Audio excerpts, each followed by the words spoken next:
Walking in to number 10 in the countdown is an animal that can kick up a real stink. They may be our best friends, but even the most devoted dog lover has to admit that Rover can smell revolting.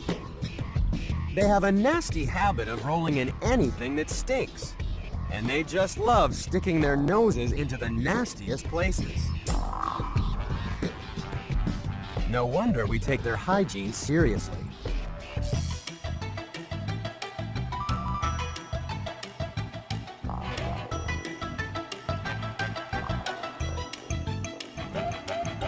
When it comes to smelly behavior, dogs have no hang-ups, and it's all thanks to their ancestor, the wolf. A wolf will roll in any stinky substance because it's a great way to mask its own scent so it can sneak up on dinner.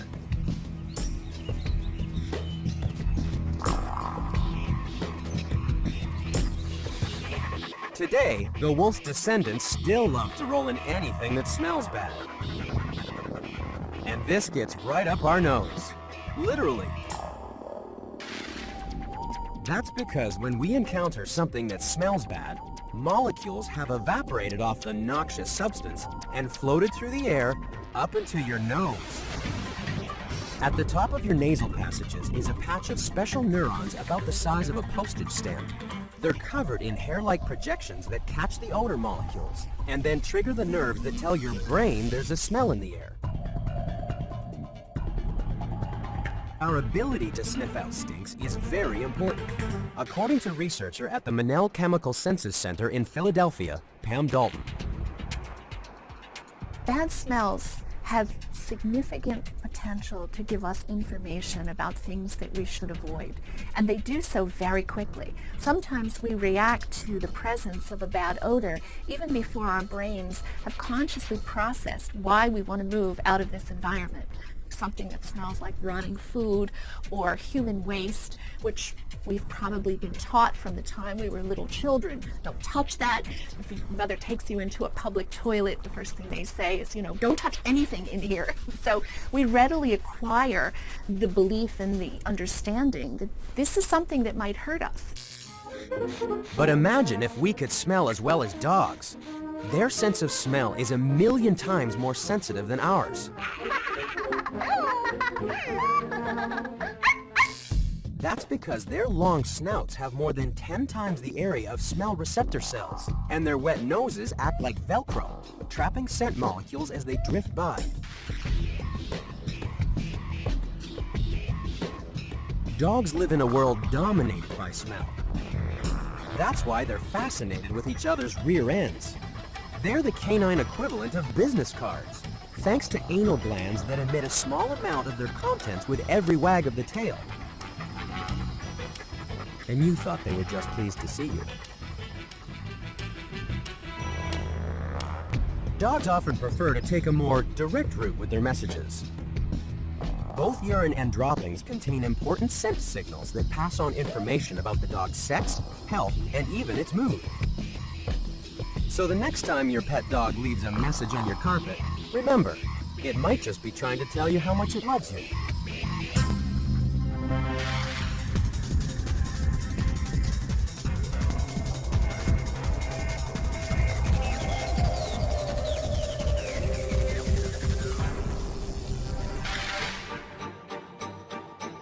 Every year, thousands of visitors travel to Florida, attracted by the sea, sun, and scenery. But not all the tourists that flock here are welcome. Meet the vulture.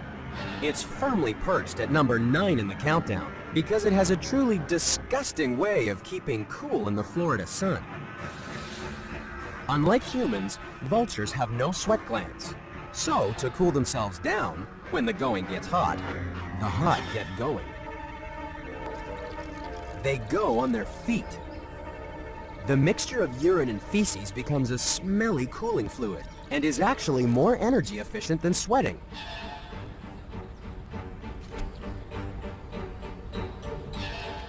We may be disgusted at the vulture's foul behavior, but don't forget that our sweat glands can also produce some awful odors.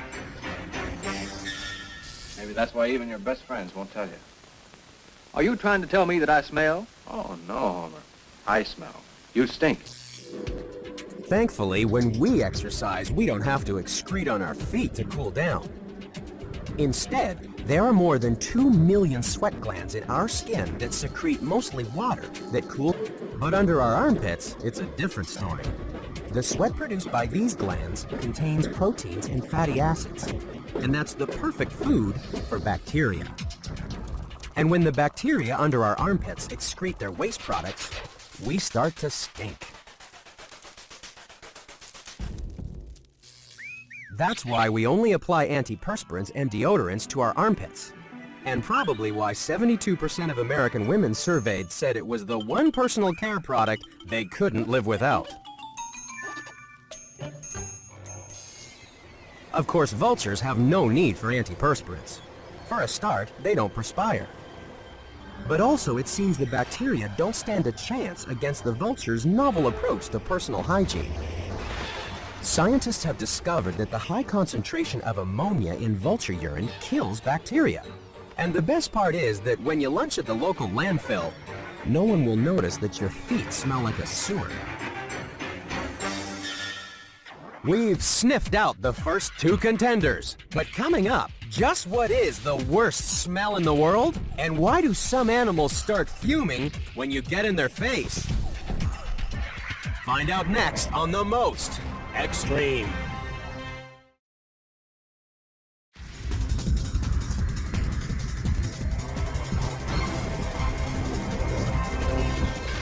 Travel down a river in Africa, and you stand a good chance of getting a nose full of number 8 in our countdown of extreme stinkers. But it could be the last thing you ever smell.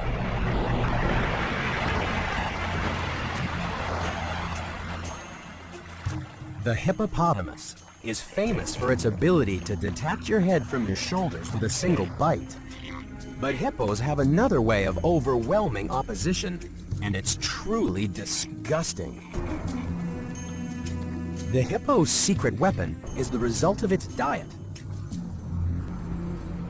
Every night, a hippo puts away over 100 kilograms of vegetation. As it travels through the hippo's massive intestines, it starts fermenting, breaking down into a smelly soup. By the end of its journey, the plant material has become a stinky green grenade, ready to be thrown at any rival that gets too close for comfort. Hippos are number 8 in the countdown, thanks to the dominance display known as dung showering. Males show who's boss by twirling their tails like propellers to ensure the dung really hits the fan. Luckily, most human males don't try to distribute their toilet smells, although in the past, things were different. In the Middle Ages, loudly breaking wind was an act of appreciation to the housewife. And we certainly have a lot of wind to break. Each day, the average human toots the trouser trumpet about 10 times and produces about 1.5 liters of digestive gases. Imagine if you could collect the gases produced by all the people in the world in one day. You'd have enough gas to fill 13 blimps. And if you analyze the composition of our digestive gases, you'd find that the main ingredients are all odorless. The smell comes from the tiniest traces of sulfur. Onions and garlic are full of sulfur. Other foods like beans and cabbage are broken down by bacteria that produce sulfurous stenches. And that's why when it comes to passing gas, you are what you eat.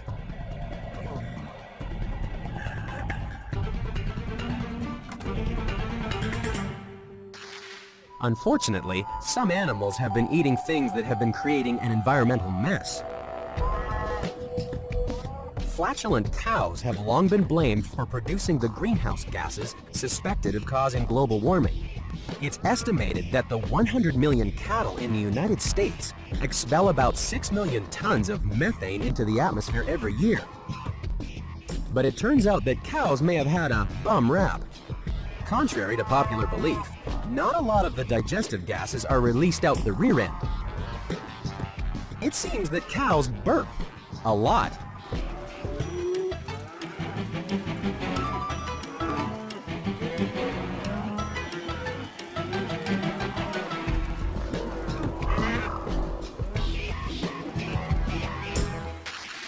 But when it comes to pollution, the hippo is at the top of the heap.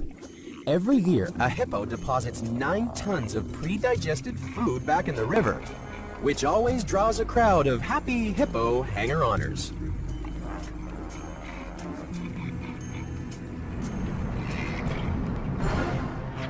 So far, we've seen dung being flung, birds on the run, and dogs having fun. But coming up, we'll huff and we'll puff with bad breath that'll really blow you away. That's next on The Most Extreme.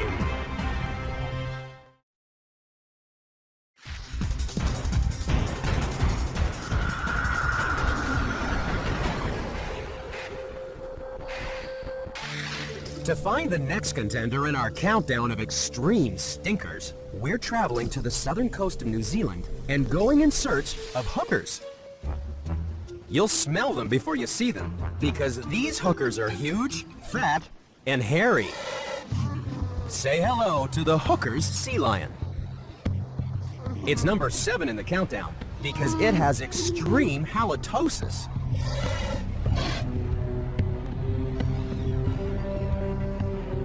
They may be the rarest sea lions in the world, but if you get too close to a colony of hookers, you'll quickly learn that they have spectacularly stinky breath.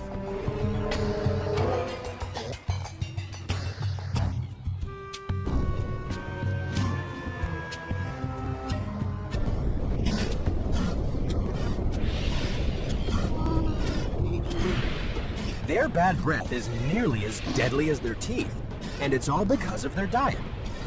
These hookers like fish. Lots of fish. A sea lion will eat 30 kilograms of fish every day on its underwater hunting trips. It's an incredible swimmer that can dive down more than 400 meters and hold its breath for an astonishing 12 minutes. Perhaps this is the best time to meet a hooker, when it's holding its breath. A sea lion can live for more than 20 years on its fishy diet. That's an awful long time without brushing or flossing. And that's why this hooker has such a foul mouth.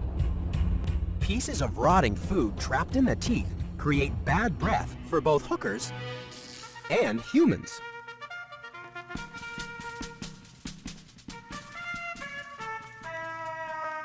That's why so many people make such a song and dance about brushing your teeth. Brush them up and brush them down. Keep your chocolate sweet and sound. Help your teeth to stay around until you're old and gray. If you want breath like a hooker sea lion, simply stop brushing your teeth. Scraps of food will start decomposing in your mouth. Bacteria will flourish and start releasing the sulfurous gases that are the prime cause of bad breath. An estimated 60 million Americans suffer from chronic halitosis, but not one of them can compare to the hooker sea lion. As if rotting fish breath wasn't bad enough, these extreme stinkers have found another way to add a foul flavor.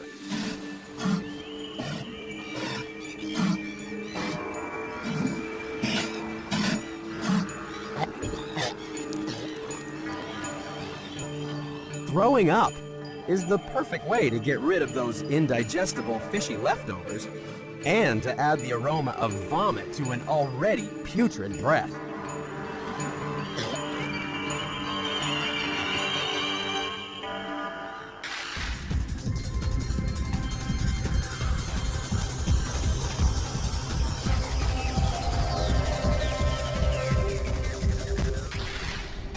When we're in the wilderness, it's easy to get lost.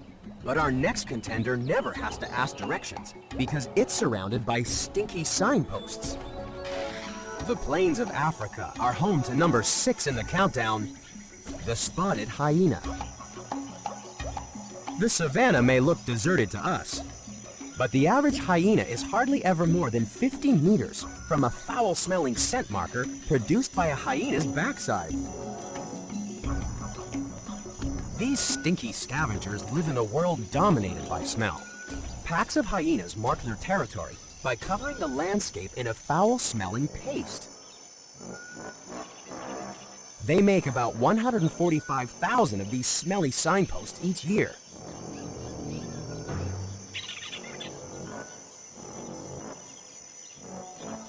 At night, hyenas really get down to business.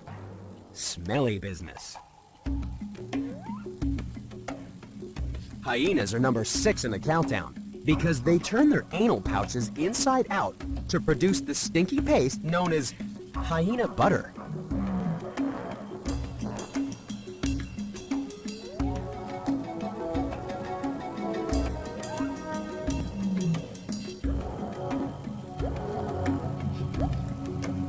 Each pasting is so potent that it'll continue to reek for an amazing 30 days, broadcasting information about the pack to any hyena that strays into their territory.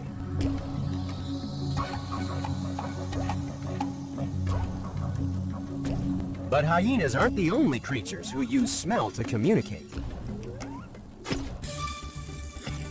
In 1960, Hollywood saw the premiere of The Scent of Mystery, which was filmed in glorious smell-o-vision. The theater had been specifically modified to pump smells over the audience. The idea was that people would experience the smells of, say, a barbecue at the same time as the action was sizzling on screen. Unfortunately, smell-o-vision was plagued with problems. Audiences received the smells out of sync, and between showings, it was difficult to flush the scents out of the theaters. As word of nose spread, the idea was abandoned.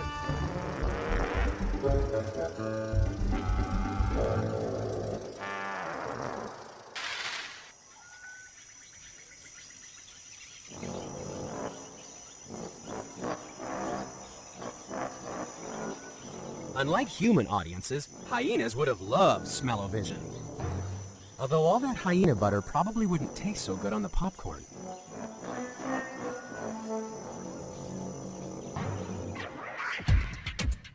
When hyenas get down and dirty, it can be a real crowd pleaser.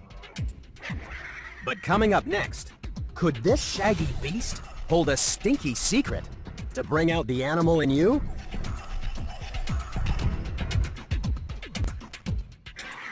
That's next on The Most Extreme.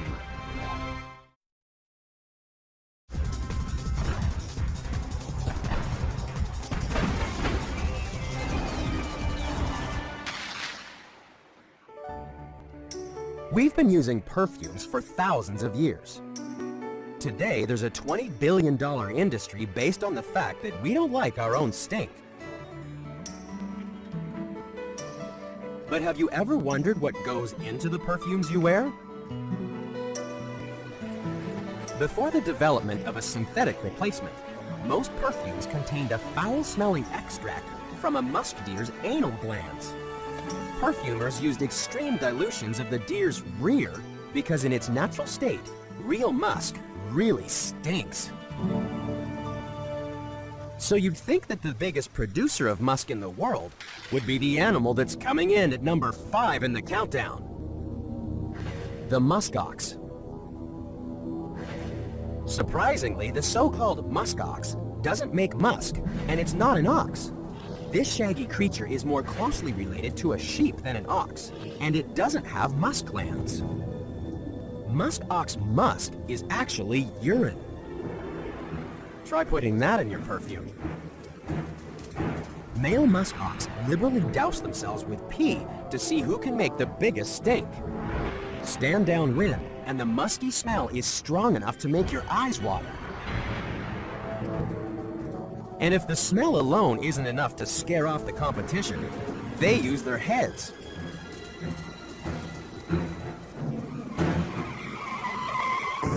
Maybe you need to be knocked about the head to think that musk is a sexy fragrance. But if musk smells so bad, Why has it been used in perfumes? For centuries, tiny amounts of musk were used as a fixative to amplify the other fragrances in the perfume. The dawn of disco ushered in a new era for purified musk oil. Some thought the earthy animal odor was linked to the sexuality of testosterone. That's why dance floors in the 70s were saturated with the sweet smell of animal anal glands.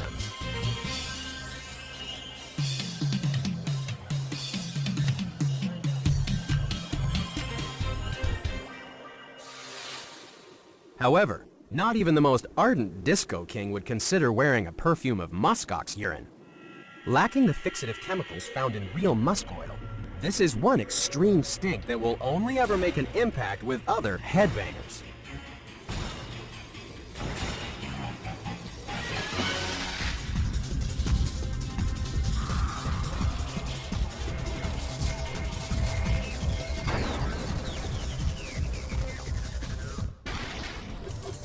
Our next contender is the biggest stinker on the planet. The bull elephant is number 4 in the countdown because for 1 month every year, it really stinks. Take a close look at a bull's head and you can see a small gland between the eye and the ear. When the bull's testosterone levels skyrocket, this gland dribbles out a rancid smelling secretion called must. In Hindi, must means intoxicated, because bull elephants in must are the pachyderm equivalent of college students at spring break. They're sex-crazed, aggressive, and smell really, really bad. Female elephants, on the other hand, find the awful odor a real turn-on. They interpret the pungent smell as a sign of a healthy, virile bull. But other males are less impressed with the odor.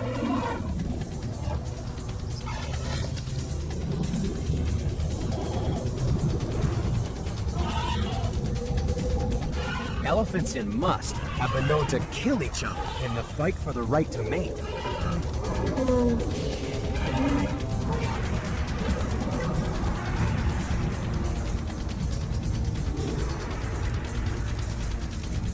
However, for males in their early teens, must is a much sweeter experience.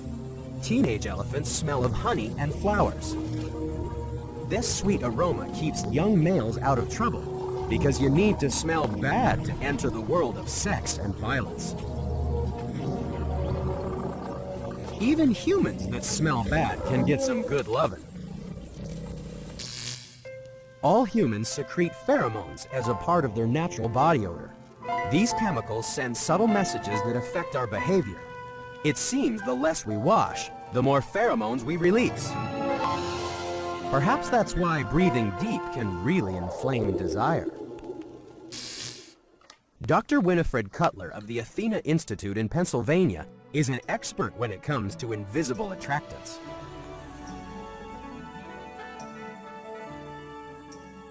By 1993, I had created a formula that we could actually give to people to put in their perfume. And when they did that, things happened. As part of an independent study, researchers laced women's favorite perfume with either Dr. Cutler's synthetic pheromone or a placebo. At the end of the study, the group wearing the synthetic pheromone reported an amazing increase in affectionate encounters of more than 70%. Dr. Cutler has used her research to commercially develop chemical extracts of human sex pheromones for both women and men. And according to many, the results are nothing to sniff at. Unfortunately, elephant perfume has been described as smelling like 1,000 goats in a pen. No wonder adolescent male elephants are kicked out of the herd as soon as they start to stink. So far, we've seen jumbos that reek, oxen that leak, and a hyena's mean streak. But it'll be a real gas when we meet a bug that fights using stench warfare. That's next on The Most Extreme.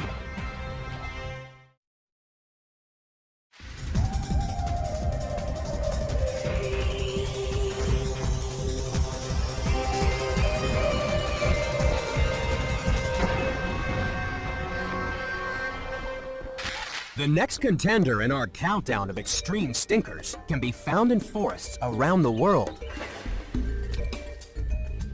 Most people think of millipedes as harmless vegetarians. But if they get threatened, they can create such a stink that even the hungriest hunter would turn up its nose at them. Someone who knows firsthand just how malodorous millipedes can be is Brent Carner, Insect Zoo Coordinator at the Los Angeles Natural History Museum. This creature I'm bringing out here is a large tropical millipede from eastern Africa. Many millipedes are very unique in that they have the ability to spray noxious compounds at would-be predators. These compounds tend to stop the predator from attacking the millipede or looking at it as food. The spray usually is very or makes the millipede appear very unappetizing. The smell is usually a very musky smell. If I bring it close enough to my nose, I can smell a bit of a foul, musky odor. I wouldn't hold all millipedes that close to my nose, though, to get that smell. There are some species that can actually forcibly spray a noxious chemical. The millipede's self-defense system would make any chemical engineer proud. When it's in danger, the millipede mixes two chemicals together in reaction chambers along the side of its body. Enzymes then convert the harmless liquid into clouds of the deadly gas, hydrogen cyanide.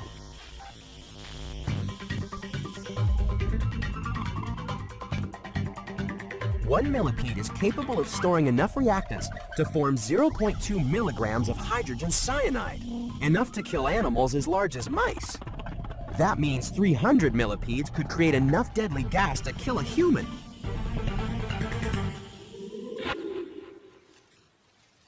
Millipedes are number 3 in the countdown because no other animal makes such a lethal stink. But hydrogen cyanide is expensive to make, so by preference, a millipede would rather run than reek. It certainly has formidable foot power to make a speedy getaway. With hundreds of limbs, it's a good thing millipedes don't suffer from smelly feet, unlike some humans. According to a recent survey, 1 in 5 Americans admits to sometimes having smelly feet.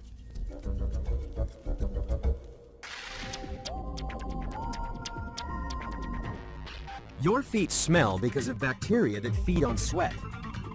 Each hard-working foot is covered in 250,000 sweat glands, which can produce about half a liter of sweat each day. That means in your lifetime, your feet will pump out enough sweat to fill a swimming pool. That's about 25,000 liters of sweat. But not everyone has a problem with stinky feet. Every year in Montpelier, Vermont, foul feet are celebrated in the annual International Rotten Sneaker Contest.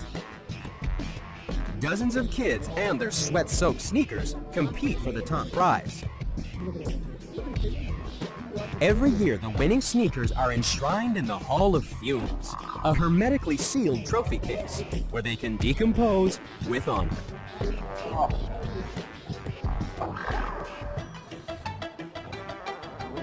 Oh, that's pretty bad. The millipede doesn't need to take off its sneakers to make a stink, because when it comes to olfactory assaults, these guys can sock it to you naturally.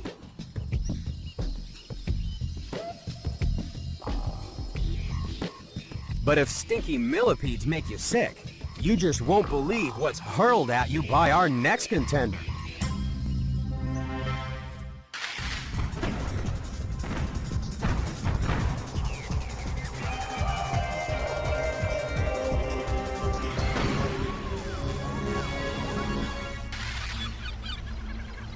There's something very rotten in the Southern Ocean.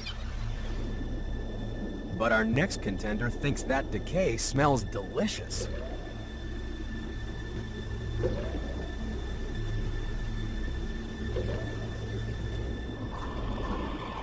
Diving in to number 2 in the countdown is the giant petrel. This huge bird has such revolting personal habits that sailors call it the stinker.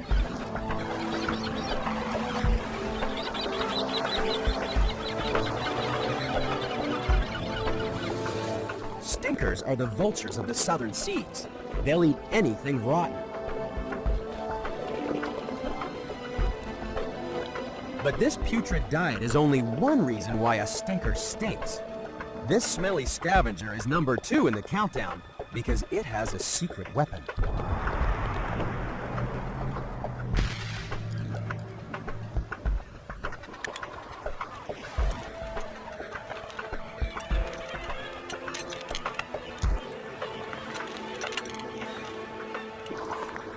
Climb too close to nesting petrels, and you can get a very nasty surprise.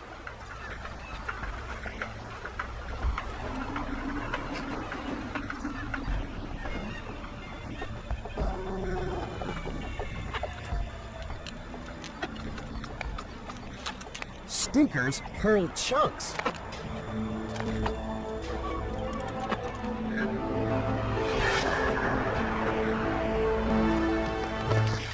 The petrel's projectile vomit smells really disgusting and is so acidic that it eats through the waterproof coating on feathers, no matter how hard you try to wash it off.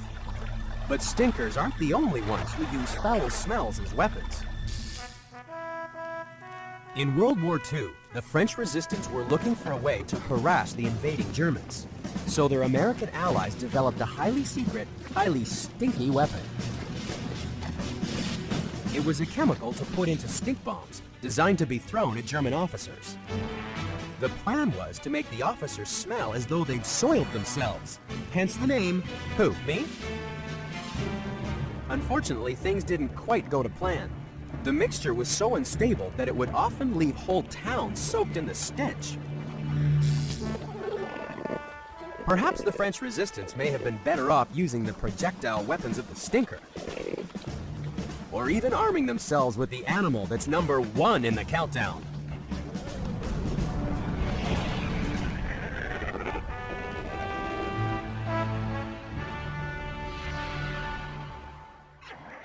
We've smelled the 9 contenders. They're the worst of the worst.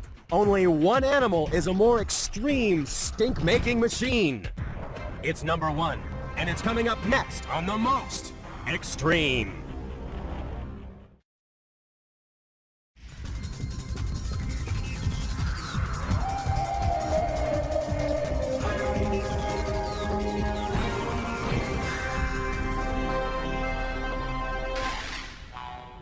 We've tracked the most extreme stinker in the countdown to this home in Orlando, Florida.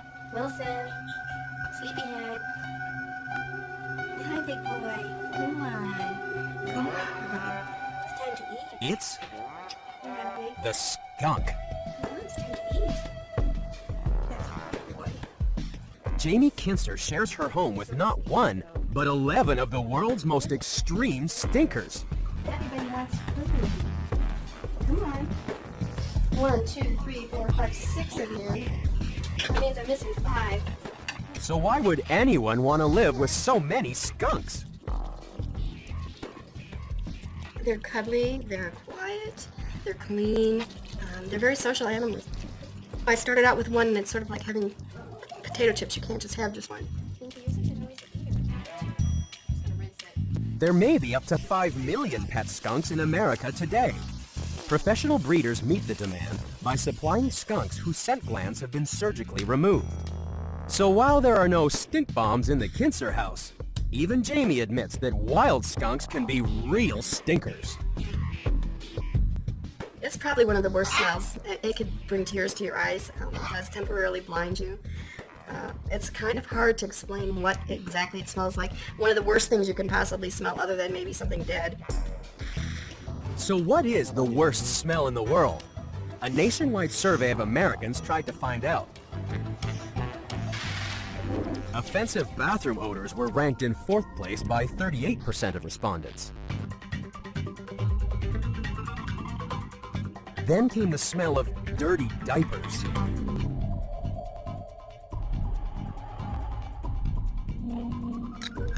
Rotten eggs got 47% of the vote. But the clear winner, according to 60% of all people polled, was the skunk. The skunk is number 1 in the countdown, thanks to 2 walnut-sized scent glands in its rear end. Even baby skunks are armed and dangerous. If you're sprayed, people over 2 kilometers downwind will be able to smell you. And the skunk sulfurous cocktail actually sticks to you because one chemical in the spray attaches to the proteins in hair and wool. Another ingredient reacts with the water in your sweat, so you keep stinking for days. So why do skunks have such smelly superpowers? Most predators learn the hard way.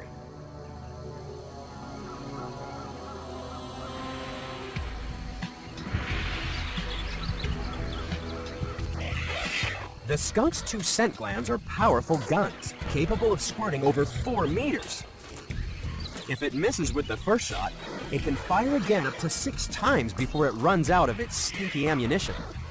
No wonder scientists are taking a closer look at the skunk's smelly 6-shooter.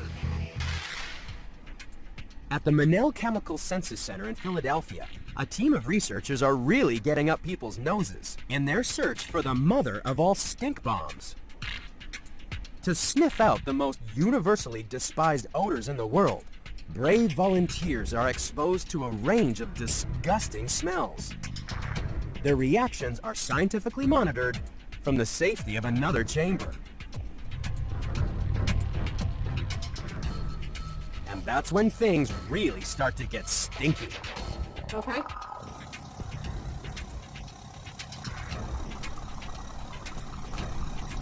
Oh. Oh.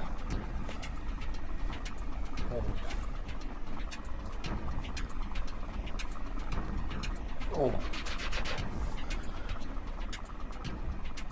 How bad was it? It was absolutely foul. As far as what it smelled like, it's hard to describe. It's like trash left out in the sun for a few days, combined with like a bathroom odor. It's like, I don't know, took like a dead cat and put it in a bag and left it in the sun for like a week. Oof. It's actually a concoction called stench soup, the worst smell in the world, according to malodor researcher Pam Dalton. Stench soup was actually sort of an accident. We needed to dispose of many of our chemicals, and what we found was that when we were mixing 2 of our worst malodors, the human waste odor and the rotting flesh odor, that the disposal bottle actually smelled a lot worse than either of the 2 of them independently. Stench seems to be a pretty good way to describe it. It doesn't really smell on first breath like either the fecal matter or the rotting flesh, but both of those components come through as you start to experience it. It's hoped that stench soup may one day provide the ultimate in non-lethal crowd control. Imagine dropping a stink bomb that will disperse rioters in empty streets.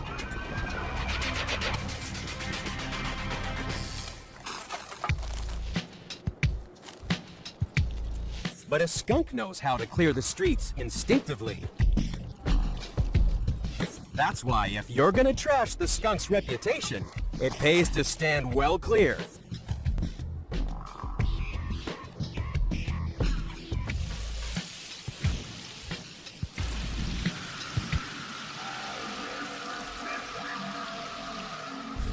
Because when it comes to stinks, there can be no doubt that the skunk really is